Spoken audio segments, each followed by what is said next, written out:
नमस्कार, आपका स्वागत है टीवी 100 नेशनल के बाजार क्लोजिंग लाइव एडिशन में और मैं हूं आपके साथ गौरव राजेंद्र। आज हम बात करेंगे कि किस तरीके से बाजार जो है लगातार हाइक पर चढ़ता हुआ उछलता हुआ नजर आ रहा है। लगातार जो है एक नए रिकॉर्ड की तरफ जो है बाजार अपने ऊंचाइयों को छूता हुआ नजर आ रहा है। इस बीच जो है इस पर भी चर्चा करेंगे कि आखिरकार आने वाले 1 घंटे के अंदर कौन कौन सी चीजों को लेकर आप जो है मुनाफे की तरफ आगे बढ़ सकते हैं। इसके लिए हमारे साथ पैनल हमेशा के लिए तरह जो है आज भी हमारे साथ मौजूद होगा, जिसको लेकर बातचीत करेंगे। आपके स्टॉक्स पर भी चर्चा होगी कि किस तरीके से आप जो है इन्वेस्ट कर सकते हैं, कैसे जो है आप इसमें निवेश कर मुनाफा जो है कमा सकते हैं। तो इस पर चर्चा करेंगे, लेकिन सबसे पहले मैं बाजार का जो क्या रुख है, किस तरीके से बाजार जो है कारोबार करता हुआ नजर आ रहा है, क्या कौन कौन सी गतिविधियां बाजार की तरफ दिख रही हैं, वो एक बार जो है मैं आपकी तरफ जो है दिखा देता हूं किस तरीके से बाजार का रुख है। बाजार में अगर बात की जाए तो रिकॉर्ड ऊंचाई पर बाजार नजर आ रहा है। सेंसेक्स की अगर बात की जाए तो 800 अंक जो है यहाँ पर, और निफ्टी 230 पॉइंट की तेजी के साथ यहाँ पर दिखाई दे रहा है। लेकिन रियलिटी बैंकिंग और मेटल शेयर्स में भी यहाँ पर तेजी देखने को मिल रही है। साथ ही साथ जिस मैं स्टॉक्स की बात कर रहा हूं उनमें खास तौर पर जो है तेजी के आसार यहाँ पर और तेजी के जो नजरिया है वो यहाँ पर दिख रहा है। गतिविधि उसमें तेजी की बनी हुई है कि किस तरीके से बाजार जो है वीकली एक्सपायरी के दिन बाजार शानदार तेजी के साथ खुले थे, और उसी की शानदार तेजी अगर मैं देखूं तो निफ्टी में भी यहाँ पर खास तौर पर देखने को मिल रही है। अपनी हाइक जो है रिकॉर्ड तो ऊंचाई पर यहाँ पर लगातार रिकॉर्ड बनाता हुआ निफ्टी नजर आ रहा है। 17,780 के आसपास जो है निफ्टी यहाँ पर काम करता हुआ नजर आ रहा है। 59,779 पर यहाँ पर जो है सेंसेक्स की तरफ से जो है काम करते हुए नजर आ रहा है। सेंसेक्स जो है लगातार 800 पॉइंट की चढ़त बनाकर जो है बना हुआ है और 225 पॉइंट चढ़कर 17,770 का कारोबार करता हुआ नजर आ रहा है। अब इस पर जो है मैं बात कर लेता हूं कि कौन कौन से जो शेयर्स हैं, कौन कौन से स्टॉक्स यानी कि यहाँ पर जो है कितनी तेजी के साथ में अपना कारोबार करते हुए नजर आ रहे हैं। तो उसमें बजाज फिनसर्व के शेयर हैं जिसमें कि 5% जो है तेजी बनी हुई है। एक्सिस बैंक के शेयर में 3% के, बजाज और फिनसर्व के 2%, यानी कि ये बजाज फिनसर्व से लेकर एक्सिस बैंक शेयर में 3 और 5 के साथ साथ 2 से ज्यादा की तेजी देखने को मिल रही है। वहीं आईटीसी की अगर बात की जाए, आईटीसी के शेयर में हल्की गिरावट आज यहाँ पर नोट की गई है। साथ ही साथ रियलिटी बैंकिंग और मेटल शेयर का बाजार को सपोर्ट मिलता हुआ नजर आ रहा है। एनएसई पर रियलिटी इंडेक्स शानदार तेजी के साथ 5% से ज्यादा की तेजी के साथ ट्रेड करता हुआ नजर आ रहा है। तो वहीं मेटल बैंकिंग इंडेक्स में 1% की तेजी यहाँ पर देखने को मिल रही है। कह सकते हैं कि लगातार जो है पिछले दिन भी हमने देखा कि किस तरीके से बाजार जो है कारोबार करता हुआ नजर आ रहा था। सेंसेक्स अपने अलग ही मुकाम पर जो है रिकॉर्ड तोड़ यहाँ पर क्लोज दिया था उसने। तो ऐसे ही टॉप गेनर्स की जैसे मैं हमेशा की तरफ जो है लेकर आता हूं कि कौन कौन से गेन करते हुए जो नाम है, जो स्टॉक्स हैं, शायद हो सकता है आपके पास भी उनमें से एक हो। तो टॉप गेनर्स की श्रेणी में कुछ नाम लेकर मैं आता हूं और टॉप लूजर्स के लिए भी मैं बताना चाहता हूं कि कौन कौन से जो टॉप लूजर्स की श्रेणी में जो है यहाँ पर स्टॉक्स नजर आ रहे हैं। बजाज फिनसर्व टॉप गेनर्स की श्रेणी में यहाँ पर कारोबार करता हुआ नजर आ रहा है। और चेंजेस की अगर बात की जाए तो 5% से ज्यादा यानी कि 5.5% के आसपास जो है यहाँ पर जो है गेन करता हुआ बजाज फिनसर्व दिखाई दे रहा है। और टाटा मोटर्स प्राइस की अगर बात की जाए तो 323.55 यानी कि खास तौर पर 323 के लगभग जो है काम करता नजर आ रहा है। चेंजेस 13 पॉइंट की यहाँ पर दिखाई दे रहा है। 4% की उछाल इसमें देखने को मिल रही है। कॉल इंडिया हो सकता है आपके पास भी हो, तो आज ये टॉप गेनर्स की श्रेणी में है। और इसको देखते हुए अगर प्राइस की बात की जाए तो 167 का यहाँ पर कारोबार करता हुआ नजर आ रहा है। और 5 अंक का यहाँ पर चेंजेस देखने को मिल रहा है। साथ ही साथ 3.58% की इसमें जो है बढ़त देखने को मिल रही है।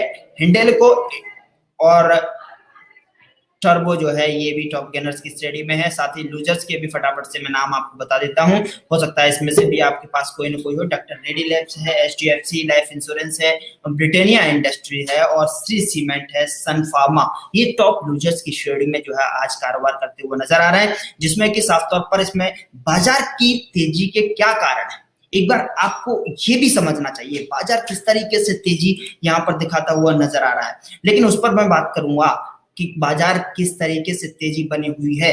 लेकिन इस पर बातचीत करने के लिए हमारे साथ सबसे पहले कर्नल अजय एस्ट्रोमनी गुरु जी हमारे साथ जुड़ गए हैं, जो कि निफ्टी पर बताएंगे कि लगातार जो है वीकली एक्सपायरी के दिन भी जो है निफ्टी अपने एक उछाल पर नजर आ रहा है, रिकॉर्ड तोड़ यहाँ पर बनाता हुआ लगातार निफ्टी, और मार्केट की तरफ से भी यहाँ पर यही चीजें गतिविधि देखने को मिल रही है। सीधा मैं उनके पास रुख करना चाहूंगा, अजय जी के पास जाता हूँ और अजय जी से मैं जो है बातचीत को आगे बढ़ाता हूँ।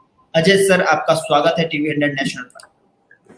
बहुत बहुत शुक्रिया Gaurav ji, it's very nice to see and TV 100 national के सभी दर्शकों को कर्नल अजय CEO ajayastromaniGuru.com से बहुत प्यार भरा अभिवादन। और आपका जो सवाल है कि निफ्टी के ऊपर क्या नजरिया है, आपको याद होगा हमारे पिछले कुछ शो के अंदर हमने चर्चा की थी, कुछ स्टॉक्स के ऊपर भी बात की थी, निफ्टी के ऊपर भी चर्चा की थी। तो हमने यही आपको कहा था कि बिल्कुल हैरान परेशान होने की आवश्यकता नहीं है, भारत की इकोनॉमी बिल्कुल रोबस्ट है, मजबूत है, तो इसमें कोई संशय नहीं है। अच्छी कंपनियों के स्टॉक्स खरीदिए, आप निश्चित रूप से फायदा उठाएंगे। और जो फ्रंटलाइन कंपनियां हैं, उन फ्रंटलाइन कंपनियों में निफ्टी को मिलकर एक ग्रुप ऑफ स्टॉक्स को बनके ही निफ्टी बनती है। तो निफ्टी के ऊपर मेरा नजरिया पॉजिटिव है, सकारात्मक है, और मुझे नहीं लगता है कि यहाँ से हमें नीचे की तरफ कोई बहुत बड़ी तकलीफ है। यद्यपि अमेरिकन फेड की एक जो मीटिंग चल रही है उसके बारे में भी काफ़ी चर्चाएं हो रही हैं, काफ़ी बातचीत चल रही है कि कुछ बॉन्ड्स के अंदर ट्रैपिंग होगी, कुछ इंटरेस्ट रेट के अंदर कुछ परिवर्तन होंगे, इससे काफ़ी बहका माहौल सा बना हुआ है। लेकिन मुझे नहीं लगता इसके लिए हमें कोई बहुत ज्यादा हैरान परेशान होने की आवश्यकता है। गौरव जी, लेकिन सर सबसे पहले यहाँ पर बाजार में जो लगातार तेजी देखने को मिल रही है, नई ऊंचाइयों पर जो है बाजार है, निफ्टी पहली बार 17,800 के पार पहुंचा है, और ये जिस पर जो है अनुमानित लोगों की और एक्सपर्ट्स की, मुझे लगता है आपकी भी नजर इस पे होगी, और साफतौर पर किस तरीके से मुनाफा यहाँ पर अपने जो इन्वेस्टर्स जो है किस तरीके से एक बार फिर से अवसर यहाँ पर मिलता हुआ नजर आ रहा है। लेकिन इसके कारण क्या है, लगातार जो है प्रॉपर्टी शेयरों की बात कर लीजिए, बैंक शेयरों की बात कर लीजिए, तो ये जो है लगातार ऊंचाइयां और सपोर्ट यहाँ पर मिलता हुआ नजर आ रहा है। आप क्या कहना चाहेंगे सर? बहुत अच्छा सवाल है गौरव जी। मुझे लगता है कि आपने वो सवाल पूछा है कि जो हर आमो खास के दिमाग में है कि ये बाजार चल क्यों रहा है, क्यों ये बाजार एकदम से तेजी दिखा रहा है। 17,813, 17,815 की हर रोज 5-5, 10-10, 8-8, 4-4% के शेयर में उछाल आ रहा है। उसकी एक बुनियादी फंडामेंटल एक वजह है। वो वजह है कि अभी तक यदि आप देखें तो निफ्टी जरूर चल रही थी, लेकिन पूरे शेयर बाजार का सारे सेक्टर्स का पार्टिसिपेशन नहीं था एक जी। और मिसाल के लिए आपके हॉस्पिटैलिटी बिजनेस के जो शेयर्स थे, जैसे होटल बिजनेस के थे, ताज जीवी के हो या जो बाकी होटल्स के जो शेयर्स हैं, इंडियन होटल है या कामत होटल है, या तो एक तो सरकार ने अब पूरे देश के अंदर बुनियादी है कि कोविड-19 के रिस्ट्रिक्शंस लगभग हटा लिए हैं। उससे टूरिज्म इंडस्ट्री को बल मिल रहा है, उससे होटल्स बिजनेस को बल मिल रहा है, उससे रियल एस्टेट बिजनेस को भी बल मिल रहा है। और जो आपकी बैंकिंग सेक्टर्स थे, क्योंकि जैसे मैंने आपको पहले भी बताया था, आज पुनः आपसे बात करता हूं कि भारतीय बाजारों के अंदर लगभग 27% यानी 27% जो योगदान है वो बैंक्स का है, उसके बाद ऑयल एंड गैस का है, और उसके बाद आप मान लीजिए सॉफ्टवेयर स्टॉक्स का है। अब आप देखिए कि बैंक्स अच्छे चल रहे हैं, चाहे वो प्राइवेट बैंक हो चाहे PSU बैंक हो, बहुत अच्छे चल रहे हैं। इसके अलावा तो 27-30% तो आपको वहां से सकारात्मक आपको बल मिल रहा है। फिर ऑयल एंड गैस स्टॉक्स यदि आप देखें कि लगातार पिछले 2-3 दिन से कच्चे तेल में तेजी का उबाल आया हुआ है, तो रिलायंस उसके अंदर प्रॉफिट ले रहा है, ONGC आपके उसमें ताकत दिखा रहा है। इसके अलावा जो PSU जैसे कोल इंडिया जैसे शेयर है, ONGC है, रिलायंस है, तो इनका मेजर वेटेज है निफ्टी के अंदर। तो जब बैंक चल रहे हैं, ऑयल एंड गैस चल रहे हैं और सॉफ्टवेयर स्टॉक्स भी पीछे नहीं है, तो कुल मिला के जब ये तीनों सेक्टर एक साथ चलने लगते हैं तो निफ्टी में 150 से 200 पॉइंट की तेजी, यानी 1.5 से 2% की तेजी एक मामूली बात है जो आपको नजर आ रही है। ये तो एक फर्क हुआ। दूसरा सबसे महत्वपूर्ण बिंदु है कि मिड कैप के जो स्टॉक्स थे यदि आप देखें आज, यदि आप लिकर के स्टॉक्स बहुत अच्छे चल रहे हैं, चाहे रेडिको खितान हो, चाहे यूनाइटेड स्पिरिट हो, तो जैसे ही लॉकडाउन खुल रहा है पूरे देश के अंदर टूरिज्म इंडस्ट्री को भी बढ़ावा मिल रहा है, होटल्स भी पूरे अपनी फुल क्षमता से काम करेंगे, तो लिकर स्टॉक्स भी अपनी तेजी दिखाएंगे। उसने भी अच्छा मूवमेंट किया। आपको याद होगा कि आपने हमारे पिछले शो में एक सवाल पूछा था, आपको याद हो गौरव जी, कि कौन से सेक्टर कब चलने चाहिए। तो हमने यही कहा था, आपको याद होगा, स्टील पे नजर रखिए, एंटरटेनमेंट के स्टॉक्स जो हैं, क्योंकि जैसे जैसे लॉकडाउन खुलता जाएगा तो एंटरटेनमेंट स्टॉक जो बुरी तरह से पिटे हुए थे साल डेढ़ साल से, उनके अंदर दोबारा जान आने लगेगी। चाहे आइनॉक्स देख लो या पीवीआर देख लो, तो ये सारे स्टॉक्स, अब सारे स्टॉक्स मिलकर काम करेंगे। और मेटल स्टॉक्स भी आप देखिए, चाहे टाटा स्टील हो, चाहे वेदांता हो, चाहे हिंदुस्तान कॉपर हो, ये सब मूवमेंट में हैं। तो जब पूरी इकोनॉमी के स्टॉक्स मूवमेंट में आते हैं, तो निफ्टी को कोई वजह नहीं है कि निफ्टी हम नीचे की तरफ देखें। गौरव जी, लेकिन सर यहाँ पर ये भी सवाल उठता है कि जो लगातार जो है 17,000 के जो 16,000 का आंकड़ा जब छुआ था, मुझे अच्छी तरीके से याद है, मैं बाजार को अच्छी तरीके से ट्रैक करता हुआ नजर आ रहा था। मैं क्या, साथ साथ हमारे जितने भी पैनलिस्ट थे वो लगातार ये ट्रैक कर रहे थे कि कब जो है बाजार एक नई ऊंचाइयों पर यहाँ पर पहुंचे और कब जो है एक 16,000 का आंकड़ा यहाँ पर छुए। 15,995 पर जो है कारोबार करता हुआ नजर आ रहा था, फिर अचानक से 16,000 पहुंचा बड़े इंतजार के बाद।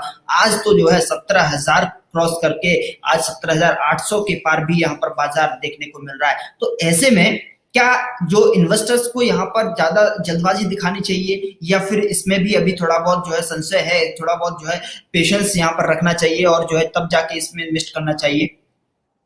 देखिए, जहां तक इन्वेस्टमेंट की बात है, आपने देखिए बहुत शानदार शब्द पकड़ा है, इन्वेस्टमेंट, निवेशक। यदि आप निवेश की बात करते हैं, निवेशक की बात करते हैं, तो निश्चित मान के चलिए कि 2, 5, 10 दिन की तेजी या मंदी से निवेशक को फर्क नहीं पड़ता। वो अपना पैसा कम से कम साल भर, 6 महीने या 2 साल या 3 साल की अवधि के लिए लगाता है। तो ये उतार चढ़ाव आते रहते हैं, उसमें उसको विशेष फर्क नहीं पड़ता। हाँ, जो डे ट्रेडर हैं, जो जॉबर हैं, जो स्पेक्युलेटर हैं, जो 1-2 दिन की अवधि के लिए ट्रेड करना चाहते हैं, उनके लिए बिल्कुल अल्प अवधि की जो तेजी मंदी है उसका फर्क पड़ता है। तो उसके लिए उनको बिल्कुल हैरान परेशान होने की आवश्यकता नहीं है। 17,530 का एक स्टॉप लॉस लगा के वो निफ्टी के अंदर लॉन्ग रह सकते हैं। और मुझे नहीं लगता है कि आप दोबारा 17,500 या 17,000 उससे 300 का लेवल हमें आने वाले कुछ समय में दिखे, इसके अंदर थोड़ी सी मुश्किल है। 17,300 का स्टॉप लॉस जो आपने बताया, एक बार प्लीज जो है इसे दोहरा दीजिए, इससे कि हमारे व्यूअर्स को क्लियर हो जाए। फिर उसके बाद जो है आगे चर्चा को बढ़ाएंगे। इसमें कुछ सवाल जो है हमारे जो व्यूअर्स जुड़ रहे हैं हमारे साथ, उनके भी सवाल रहेंगे और हमारे तरफ से भी जो सवालों की लिस्ट है मैं आपसे जानना चाहूंगा कि कौन कौन से स्टॉक्स में कितने जो है दम यहाँ पर है। क्योंकि बीते दिन अगर देखा जाए खबरों में जिस तरीके से जी एंटरटेनमेंट बना हुआ है, सोनी के साथ जो निवेश और जो है टाई अप करने की बात है, उसके बाद से जो उसमें हालांकि तेजी जो देखने को मिली है अपने आप में रिकॉर्ड स्तर पर है। और आने वाले समय में ये भी कहा जा रहा है कि उसमें जो है आने वाले समय में दोनों का मिलान जो हुआ है और ऐसे में कंपनियों को बहुत ज्यादा मुनाफा यहाँ पर होने की संभावना है। तो इस पर आगे बात करूंगा, लेकिन स्टॉप लॉस एक बार प्लीज दोहरा दीजिए। देखिए, जो स्विंग ट्रेडर हैं निफ्टी के, उनको 17,500 का स्टॉप लॉस लगा के निफ्टी में बने रहना चाहिए। और जो थोड़ी बड़ी अवधि के लॉन्ग टर्म या थोड़ा से 1 महीने, सवा महीने की नजरिए से निफ्टी को देखना चाहते हैं, तो 17,300 का अपना स्टॉप लॉस लगा के बाजार में बने रहना चाहिए।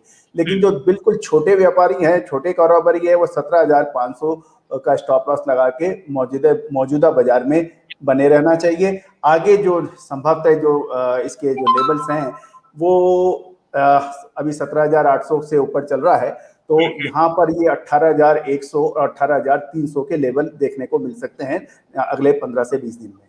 18,000 के लेवल यहाँ पर देखने को मिल सकते हैं 15-20 दिन का जो है समय बताइए। स्विंग ट्रेडर्स के लिए खासतौर पर 17,500 का स्टॉप लॉस लेकर आप इसमें इन्वेस्ट कर सकते हैं। 18,000 के जो है आपको यहाँ पर लेवल्स देखने को मिल सकते हैं। ठीक है, चर्चा को थोड़ा सा आगे बढ़ाते हैं। निफ्टी की बात हो गई है और अब बैंक निफ्टी पर भी जो बैंक निफ्टी पर भी जो चर्चा कर लेते हैं। सर, बैंक निफ्टी की अगर बात की जाए तो आप बैंक निफ्टी पर किस तरीके का जो है आपका राय रहेगा?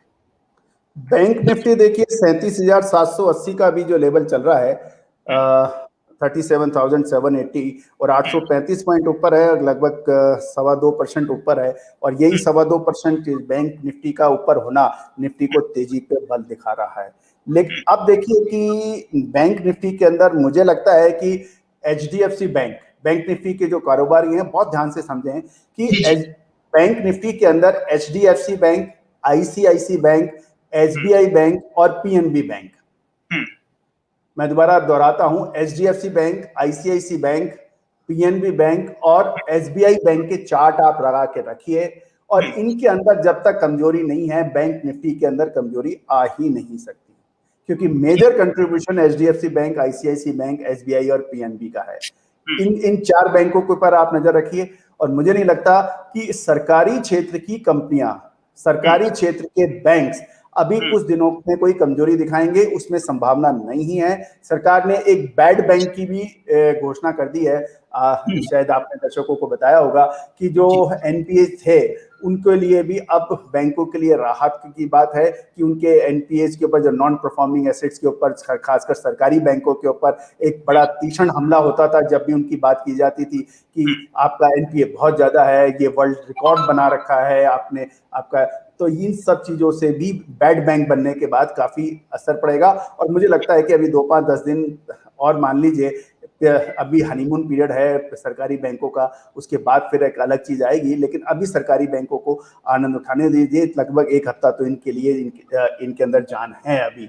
और एचडीएफसी और आईसीआईसी बैंक, कोटक बैंक, ये तो वो बैंक हैं जो आपको हर गिरावट में लेने चाहिए, ये लंबी अवधि के लिए अच्छे साबित हो सकते हैं। गौरव जी, ठीक है सर, मैं बैंक पर जो जो आपने बताया उन पर भी चर्चा करूंगा थोड़ा सा, जिससे कि जो व्यूअर्स के जो है एचडीएफसी के जो सवाल आ रहे हैं हमारे सामने, बैंक को लेकर भी जो है व्यूअर्स हमारे साथ लगातार जुड़े हुए हैं।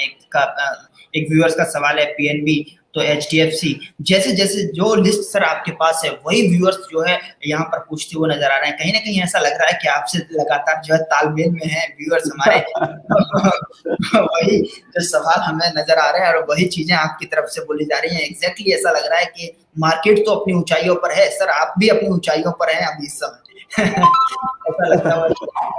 तो सर मैं उससे बैंक पर आऊंगा, लेकिन जी एंटरटेनमेंट की अगर मैं बात करूं तो जी एंटरटेनमेंट में खासा अगर पहले की देखा जाए तो शेयर में गुरुवार को तेजी देखने को मिली थी, उसमें जारी रही और 7% से बढ़कर 362 रुपए के आसपास जो है 52 सप्ताह के हाइक पर पहुंच गया। और कंपनी ने सोनी पिक्चर्स के नेटवर्क के साथ में जो मर्जर की घोषणा की है, तो कंपनी का शेयर प्राइस इस सप्ताह की शुरुआत से ही बढ़ रहा है। तो इसको लेकर जो है आपकी क्या राय है? क्या इसमें जो है लोगों को फटाक से जाके मतलब जो है एक जल्दबाजी दिखाते हुए जी एंटरटेनमेंट के जो है स्टॉक जो है खरीद लेने चाहिए, इसमें लॉन्ग अवधि के लिए जो है आना चाहिए, या फिर अभी थोड़ा सा पेशेंस रखना चाहिए कि अभी जो खबर आई है खबर की वजह से हो सकता है इसमें थोड़ा सा उछाल देखने को मिला हो, आने वाले दिनों में इसको थोड़ा सा अभी कंसोलिडेशन जो है मोड में जाना चाहिए? Sir please. गौरव जी, आज आपने एक बुनियादी सवाल पूछा है जो बहुत महत्वपूर्ण है ट्रेडर्स के लिए और इन्वेस्टर्स के लिए।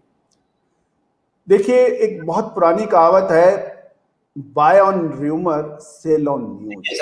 मैं स्क्रीन पर भी चला रहा हूँ, इसी से मिलता जुलता झील पर ही इन्होंने जो है स्वामी प्रसाद जी ने भी इन्होंने पूछा है, व्यू ऑन जेल बॉट 313 रुपए के ऊपर जो है इन्होंने वो बता रहे हैं, और होल्ड और एग्जिट क्या करना चाहिए वो भी राय पूछ रहे हैं। तो यही सवाल जो है मैंने आपसे पूछा है पहले। जी सर। देखिए, मैं पहले तो इन दर्शक का अभिवादन करना चाहूंगा और ये कहना चाहूंगा कि मैं जी के कोई भी एंटरटेनमेंट से संबंधित स्टॉक्स को अब नहीं खरीदने की सलाह दूंगा, क्योंकि र्यूमर थी जी की मर्जर के लिए, जी की एक्विजिशन के लिए, जी के सोनी के साथ में इसकी कोलैबोरेशन के लिए।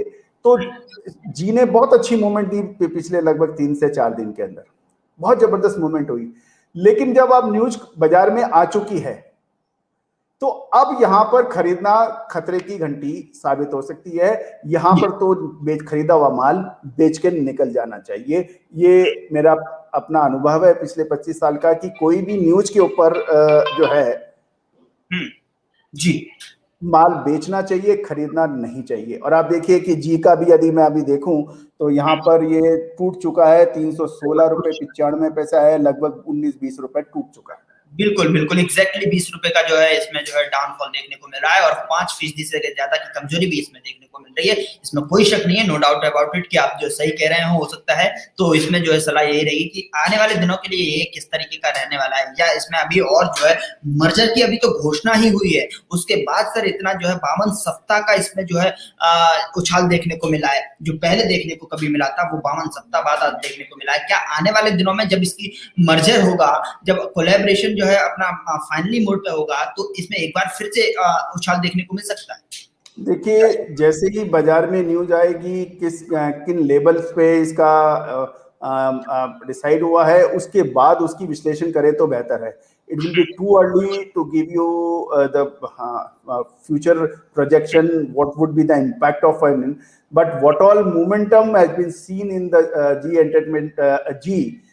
Now the episode is over. Now you should book profit and wait for next episode. That would be better strategy. बिल्कुल स्वामी जी, जो आपका सवाल था, आपको होल्ड करना चाहिए, एग्जिट करना चाहिए। देखिए आप किस तरीके से ट्रैक कर रहे हैं, लेकिन मैं सर से जब डिस्कशन कर रहा हूँ इसी चीज पर लेकर, तो उनका साफ तौर पर कहना है कि आप इसमें जो है प्रॉफिट बुक करके एग्जिट कर सकते हैं। सर यही आपकी राय रहेगी कि आपका अपना प्रॉफिट बुक कीजिए, चूंकि आप लगातार बिल्कुल, क्योंकि न्यूज बाजार में आ चुकी है और अब इसमें रहना खतरे से खाली नहीं हो सकता है। हो सकता है कल इसमें और गिरावट आए। बिल्कुल हो सकता है कि आने वाले दिनों में इसमें और गिरावट की भी संभावना है, क्योंकि अभी तक देखा जाए तो ऑलमोस्ट करीब 6% के आसपास जो है इसमें डाउनफॉल देखने को मिल रहा है। और आगे बढ़ते हैं, कुछ सर बैंक सेक्टर की जैसे आपने नाम लिया उस पर भी मैं सवाल लूंगा, लेकिन योगेश कुमार जी हमारे साथ जुड़ रहे हैं। गुड आफ्टरनून सर बोल रहे हैं, और any view on Gujarat gas को लेकर जो है आपका व्यू यहाँ पर पूछना चाह रहे हैं? जी सर। गुजरात गैस का भी चार्ट लगा दीजिए एक बार स्क्रीन के ऊपर आप। मैं बिल्कुल गुजरात गैस का जो है चार्ट अपनी स्क्रीन पर लगा देता हूँ।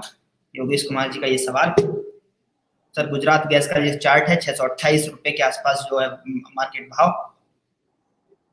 बिल्कुल 628 रुपए 20 पैसे पे ये ट्रेड कर रहा है।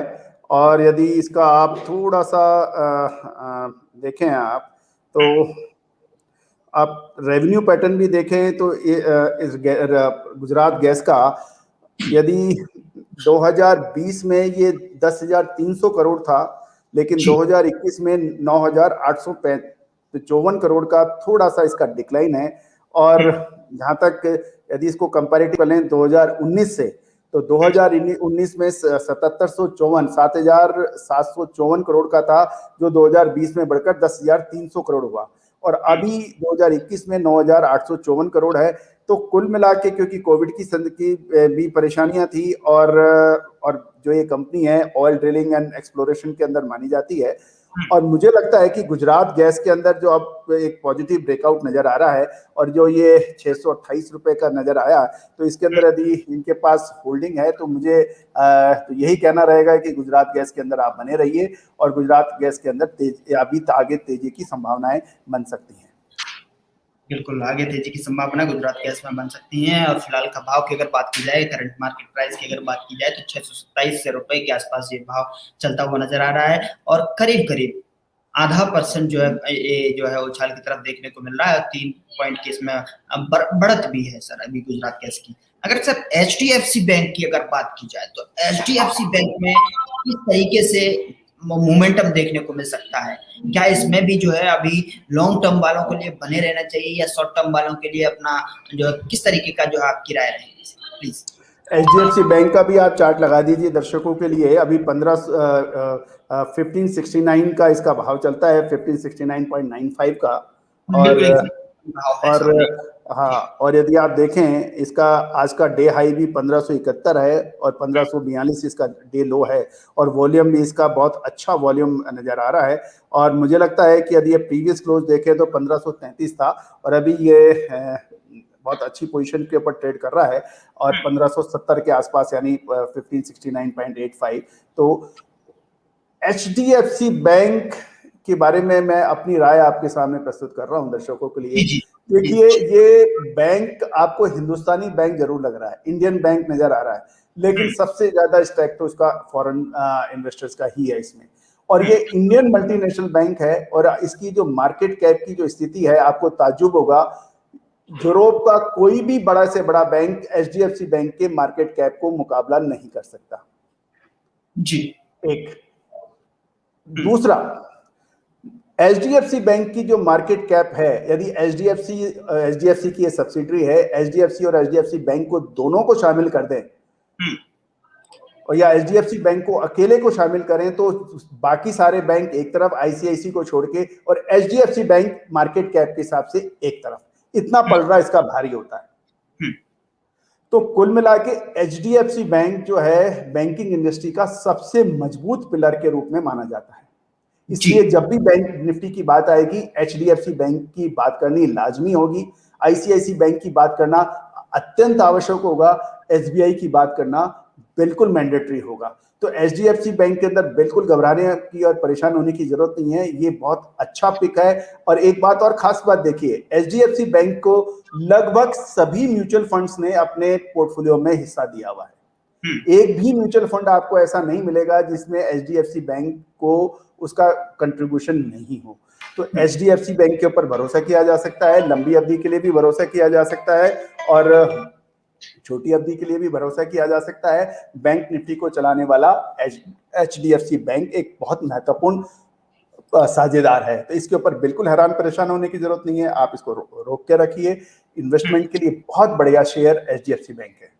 बिल्कुल, एचडीएफसी इन्वेस्टमेंट के लिए जो है बहुत ही शानदार यहाँ पर शेयर जो है सर की तरफ से राय यही है कि आप इसमें जो है होल्ड कर रखिए और जो है आने वाले समय में साफ तौर पर जिस तरीके से जो है अजय सर बता रहे हैं कि इस जो मार्केट को सपोर्ट जो मिल रहा है वो गवर्नमेंट बैंकिंग की सेक्टर की तरफ से निश्चित तौर पर यहाँ पर देखने को मिल रहा है। 4 जो है बैंकों के नाम सामने आपके सामने प्रस्तुत किए, एचडीएफसी और आईसीआईसीआई बैंक, एसबीआई और पीएनबी खास तौर पर इन पर। सर मैं चलते जो है एक और सवाल लेना चाहूंगा, पंजाब नेशनल बैंक की अगर बात की जाए तो पंजाब नेशनल बैंक पर जो है आपका व्यू पॉइंट क्या रहेगा और किस तरीके का जो है इसमें मोमेंटम देखने को मिल रहा है आने वाले दिनों में, क्या इसमें जो है भी इन्वेस्ट करना चाहिए? 38.50 रुपए का अभी मौजूदा भाव है इसका और 39 रुपए इसका डे हाई है और 38.40 रुपए इसका डे लो है और वॉल्यूम भी बहुत अच्छा है और 38.15 रुपए प्रीवियस क्लोज है और ओपन 38.50 रुपए पे हुआ है। तो ये लगभग 0.92% ऊपर चल रहा है, लगभग 1% के हिसाब से। मुझे लगता है कि यदि हम 6 महीने का नजरिया देखें तो यदि 6 मंथ्स का देखें तो लगभग ये 43-44 रुपए का हाई था इसका और उसके बाद ये 36 रुपए नीचे गया और उसके बाद करीबन 33 रुपए के रहा। तो यदि कोई पीएनबी बैंक में इन्वेस्ट करना चाहता है तो अच्छा स्टॉक है और ये पॉजिटिव ब्रेकआउट नजर आ रहा है। जैसे ये 40 रुपए से क्रॉस करेगा तो तुरंत ये 42 रुपए की तरफ भागेगा और ये 42-43 रुपए भी दिखा सकता है। तो कुल मिला के इसके अंदर यदि जो ट्रेडिंग करने चाहते हैं उनको 36.50 रुपए का स्टॉप लॉस लगा के इसमें बने रहना चाहिए और मुझे लगता है कि ये बहुत जल्दी ही आपको 40 रुपए का इस तरह आपको देखने को तकरीबन जो है, जैसे ही ये 40 क्रॉस करेगा ये 42-43 रुपए की तरफ भागेगा, इसकी पूरी संभावना है। और ये इतना बड़ा पीएसयू बैंक है, 38 रुपए के भाव के ऊपर कोई संशय मुझे नहीं लगता किसी को रखना चाहिए। ये तो कुछ समय पहले इसके ऊपर नेगेटिव खबर आई थी और उस समय ये बुरी तरह से परेशान हुआ था और काफी नीचे आ गया था। और ये आप देखें, इसका राइवलर बैंक है, इसका साथी का बैंक है जो एसबीआई, वो 400 से ऊपर का चल रहा है और उसका 10% भी ये नहीं है। तो इसमें परेशान होने की कोई आवश्यकता ही नहीं है। पीएनबी एक ऐसा स्टॉक है, पीएसयू बैंक है, सेकंड लार्जेस्ट बैंक माना जाता है, तो इसके अंदर तो कोई डाउट या संशय मुझे नहीं लगता कि अपने को रखना चाहिए। और इसके अंदर निवेश की दृष्टि से बहुत शानदार है, इसको रखो। साल 1.5-2 साल के अंदर ये 100 रुपए से ऊपर का भी भाव दिखा दे तो कोई बड़ी बात नहीं होगी। गौरव सर, लेकिन यहाँ पर सवाल अगर फ्रेश बायर्स की तरफ से सोचा जाए, उनके लिए सोचा जाए तो फ्रेश बाई इसमें कर सकते हैं, क्या चांसेस हैं? या फिर बिल्कुल फ्रेश बाइंग जो निवेशक है, मैं फिर कह रहा हूं कि जो निवेशक हैं जो बैंक में एफडी करना चाहते हैं या कोई बॉन्ड खरीदना चाहते हैं या कोई साल 2 साल के लिए उसको पैसा एक जगह पार्क करना चाहते हैं, उसके लिए पीएनबी जैसा बढ़िया बैंक कोई नहीं हो सकता। आप देखिए जितने भी बाकी बैंक्स हैं, कोई भी बैंक इसके बराबर का जिस साइज का बैंक नहीं है जो 38 रुपए में अवेलेबल हो, जिसकी नंबर ऑफ ब्रांचेज इतना हो, जिसका ऑपरेशनल इतना बड़ा हो। कोई 38 रुपए में लेवल का कोई बैंक है ही नहीं। ठीक है, लेकिन थोड़ा सा धैर्य होना चाहिए, थोड़ा सा पेशेंस होना चाहिए, तो ये बहुत बढ़िया रिटर्न देगा। लेकिन उसके लिए साल 1.5 साल रुक जाइए। हम भी जैसे आपको याद होगा, हमने टाटा स्टील के ऊपर बात की थी पिछले शो के अंदर। देखिए टाटा स्टील ने कितनी जबरदस्त मूवमेंट की। आपको सीमेंट स्टॉक्स के ऊपर बात की थी, बहुत बढ़िया मूवमेंट किए। होटल इंडस्ट्रीज के ऊपर आपको याद होगा, हमने कहा था कि होटल इंडस्ट्री बुरी तरह से पिटी हुई है, और जैसे ये कोविड की रिस्ट्रिक्शंस हटेंगी तो ये सारे होटल्स इंडस्ट्रीज के जो शेयर्स हैं ये सब बिल्कुल आसमान से छूते बात करेंगे। एंटरटेनमेंट स्टॉक के ऊपर बात की थी कि एंटरटेनमेंट स्टॉक बिल्कुल अभी बहुत परेशान है, बहुत लोएस्ट भाव पे चल रहे हैं, लेकिन जैसे ही हटेंगी ये सब अपनी ताकत दिखाएंगे, सब अपनी तेजी से उठेंगे। और पिछले 3-4 दिन के अंदर क्या हो रहा है वो आपके सामने है। गौरव जी। ठीक है सर, ये पीएनबी पर बात हो गई, एचडीएफसी पर बात हो गई, आईसीआईसी बैंक और एसबीआई आपके लिए जो रिकमेंडेशन में है उनके इस पर जो है आप भी नजर बना रख सकते हैं। अगर पीएनबी की बात की जाए तो सर की तरफ से 36 रुपए 50 पैसे का स्टॉप लॉस लगाकर आप जो टारगेट इसके लेवल 40, 42, 43 रुपए तक के आने वाले दिनों में देख सकते हैं। लेकिन सर अब जाते जाते एक वही सवाल मेरा यही है कि काफी दिनों के बाद आपसे आज मुलाकात हुई और किन्हीं कारणों की वजह से जो है आपसे मुलाकात जो है देरी से हो पा रही है, लेकिन उसके लिए भी अब जब मुलाकात हो गई है तो अब अपने दर्शकों के लिए कुछ जो है जाते जाते कुछ पिक्स जो है आप दे जाइए कि आने वाले समय में उनकी इसमें नजर बनाए रखें, इसमें फोकस बनाए रखें और इन्वेस्ट कर सकते हैं जो कि आने वाले दिनों में गति पकड़ सकते हैं। प्लीज। देखिए दर्शकों, और मैं आपको यही कह सकता हूं कि शेयर बाजार वो अद्भुत इन्वेस्टमेंट प्लेटफॉर्म है जो आपको जबरदस्त मुनाफा दिला सकता है, लेकिन उसके लिए पेशेंस रखना पड़ेगा और सिलेक्शन ऑफ द स्क्रिप और सेक्टर रखने पड़ेंगे। आने वाले 2 से 3 महीने मान लीजिए या 4 महीने मान लीजिए, पीडीलाइट इंडस्ट्री पे नजर रख सकते हैं आप। पीडीलाइट इंडस्ट्री पूरी इंडस्ट्री का लीडर है और मैक्सिमम मार्केट शेयर करता है, इसके ऊपर आप नजर रख सकते हैं। इसके अतिरिक्त आप टाइल इंडस्ट्रीज के ऊपर, सोमानी टाइल्स है, उस पर भी नजर रखिए। जैसे ये मानसून बिल्कुल अभी साउथ वेस्ट मानसून बिल्कुल समाप्ति की ओर अग्रसर हो रहा है। यद्यपि साउथ वेस्ट मानसून नॉर्मल दिनों के अंदर तो सितंबर में गुड बाय कह देता है, लेकिन इस बार संभवतः अक्टूबर के महीने के फर्स्ट वीक तक भी रहने की संभावना बन सकती है। लेकिन उसके बाद ये सारे सेक्टर बहुत तेजी से चलने लगेंगे। आप सेंचुरी प्लाई पे नजर रख सकते हैं, आप पीडीलाइट इंडस्ट्री पे नजर रख सकते हैं, आप steel authority of India, Tata steel जैसे स्टॉक्स पे नजर रख सकते हैं। इसके अंदर बहुत अच्छा मूवमेंट बन सकता है। इसके अलावा आप वेदांता के ऊपर नजर रख सकते हैं, इसके अंदर भी बहुत अच्छी मूवमेंट बनेगी। इसके अलावा होटल इंडस्ट्रीज बिल्कुल जो बहुत नीचे स्तर पे है उस पर भी नजर रख सकते हैं।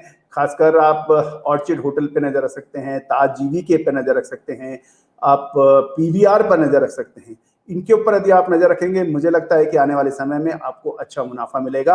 लेकिन एक बात जरूर याद रखिएगा, आप हर सेक्टर के एक या दो शेयर पकड़ें और उसके मार्केट लीडर को पकड़ें और अपनी पूंजी का, अपनी कैपिटल का 10 से 15% एक सेक्टर में ही लगाएं और 4 से 5 सेक्टर आप सेलेक्ट करें और 4 से 5 सेक्टर के अंदर एक या दो उसमें स्टॉक पकड़ें। तो आपके पास 10 से 12 स्टॉक्स होने चाहिए, बेस्ट कंपनियों के होने चाहिए, मार्केट लीडर के होने चाहिए। तो निश्चित रूप से मैं कह सकता हूं कि आपको शेयर बाजार में काम करने का असली मजा आएगा। सट्टेबाजी से बचना चाहिए, अपनी क्षमताओं से बिल्कुल आगे बढ़ के काम ना करें। 5 लाख आपकी सीड कैपिटल है और 50 लाख 1 करोड़ या 2 करोड़ का काम करेंगे, स्पेकुलेशन करेंगे, तो देखिए कभी आप जीतेंगे और कभी हारेंगे। लेकिन आप लगातार जीतना चाहते हैं, निवेश की दृष्टि से चलिए, आराम से चलिए, सिलेक्शन कीजिए और उसमें बने रहिए। गौरव जी। जी बिल्कुल, बहुत बहुत शुक्रिया हमारे साथ सर समय निकालने के लिए। आज इतने दिनों बाद आपसे मुलाकात हुई, मुलाकात करके बहुत ही अच्छा लगा। आपसे जो है इतनी सारी पिक्स जो है आप जो हमेशा की तरह जो है आज दर्शकों के लिए भी लेकर हमेशा आते रहते हैं और इतने शानदार तरीके से आपने जो चर्चा की, बहुत बहुत शुक्रिया हमारे साथ जो वक्त निकालने के लिए।